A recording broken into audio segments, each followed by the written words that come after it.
We're talking with Vancouver City Council person Ellen Woodsworth. Hello, Ellen.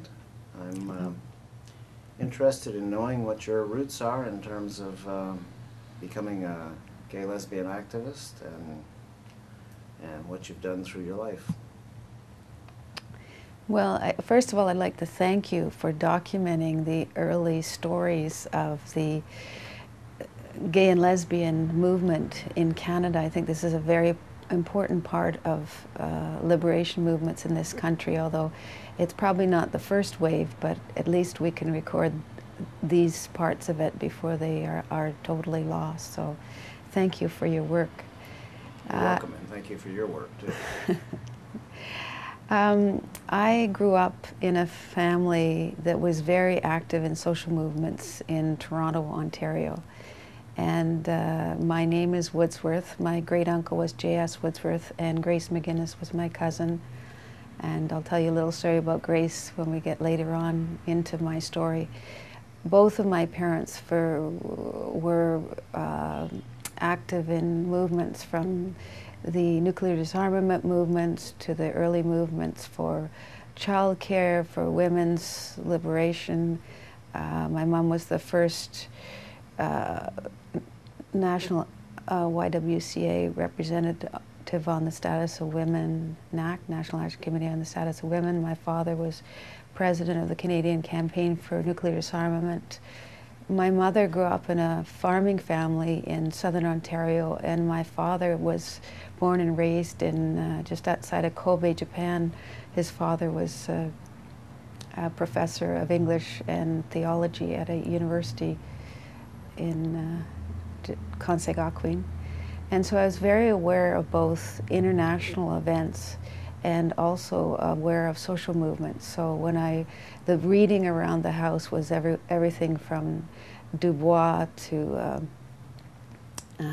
Simone de Beauvoir to Jack London and Robert Service, and very much a combination of Canadiana and some of the leading intellectuals in the world that were concerned with issues around civil liberties and human rights and liberation movements. My father took us to Japan when I was 12, and then when I was 15, we moved to Japan for 2 years, and I went to China with my parents in 1965.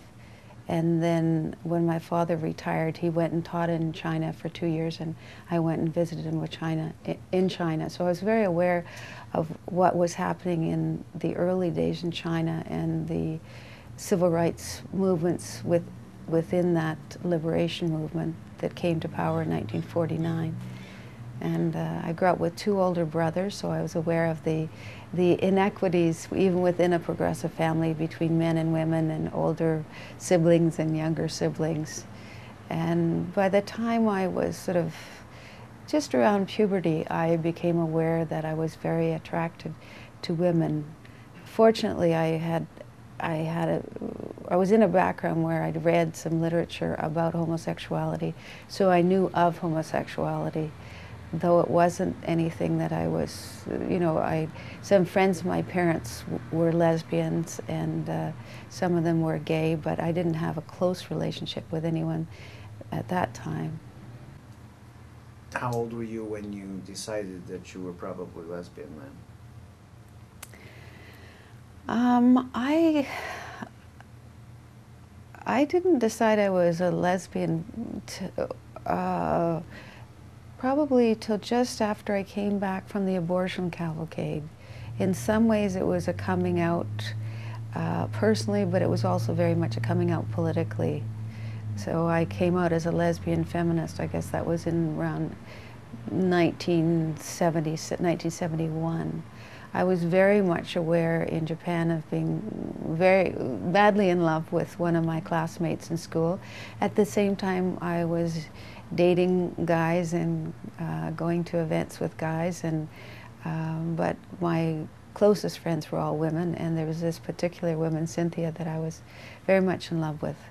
And when I came back to Canada to attend the University of British Columbia, I was part of a powerful progressive movement at that time. There was the student movement, the occupation at SFU. I joined the Women's Caucus. I was elected head of the Speakers Bureau at UBC and set up a women's center in my office. I was in charge of bringing speakers to the university, so very aware of student movements, the first Red Power movement in Vancouver. As head of the Speakers Bureau, I was bringing in progressives from Gagnon, from Quebec, black activists, speakers from the Red Power movement, which was just getting going in Vancouver, women's movement activists. So I was very aware of the possibility of change and aware of the potential that I had to change my life through the changes around me. And when we, after many days of deliberation and hours of deliberation, decided that we were going to do a cross-country caravan to raise the issue of women's right to change, what became known as the abortion cavalcade, at that point I was very close to a number of lesbian artists in Vancouver and had already had an affair with a woman, but I was very closeted. You were talking earlier about being involved at UBC, right? But you also mentioned the SFU occupation. Were you part of that as well? Or no, I was supportive of the student occupation at Simon Fraser, and I was part of the UBC student occupation.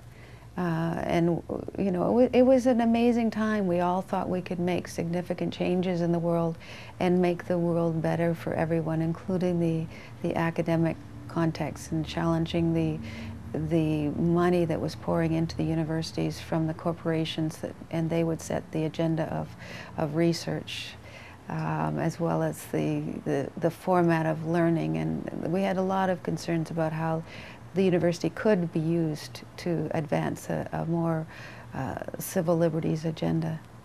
Can you tell me some details about the abortion caravan? Yeah, the abortion cavalcade was something that was conceived of by the Vancouver Women's Liberation Caucus. That was a conglomerate of working women, women who were at UBC, a couple of us, and quite a number of women who were at Simon Fraser. And we had a little office at the Labor Temple on Broadway, just between Main and Cambie. The building still exists.